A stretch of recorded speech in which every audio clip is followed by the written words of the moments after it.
எங்களுடைய அம்மா இருந்த பொழுது என்னென்னலாம் பேசுனீங்க நீங்களே சொல்லுங்க. சரியா தவறானு மக்களே முடிவு பண்ணுங்க. 2021 பொது தேர்தல், 2021 சட்டமன்ற பொது தேர்தல். அந்த சட்டமன்ற பொது தேர்தலில் 22வது தேர்தல் வாக்குறுதி திமுகவின் சார்பாக ஸ்டாலின் வெளியிட்டார். அதுல அவர் சொல்றார், முன்னாள் முதலமைச்சர் அம்மையார் அவர்களின் மரணம் குறித்து முறையான விசாரணை நடத்தப்பட்டு தவறு இழைத்தவர் எவரானும் அவர் உரிய சட்ட நடவடிக்கை உள்ளாக்கப்படுவார். நீ அறிக்கை கொடுத்திருக்கிற.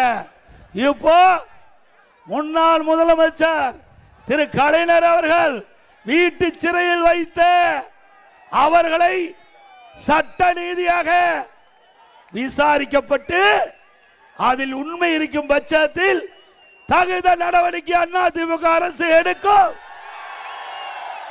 எடுக்கலாம்ல. அவரு முன்னாள் முதலமைச்சர் தானே. நம்ம அம்மாவை பத்தி பேசுறீங்க, உங்க அப்பாவையே வீட்டு சிறையில் வைக்கிறீங்க, இது நியாயமா? தன்னுடைய தந்தைக்கே இப்படிப்பட்ட கதினா நாட்டு மக்களுக்கு என்ன கதி என்பதை எண்ணி பாருங்க.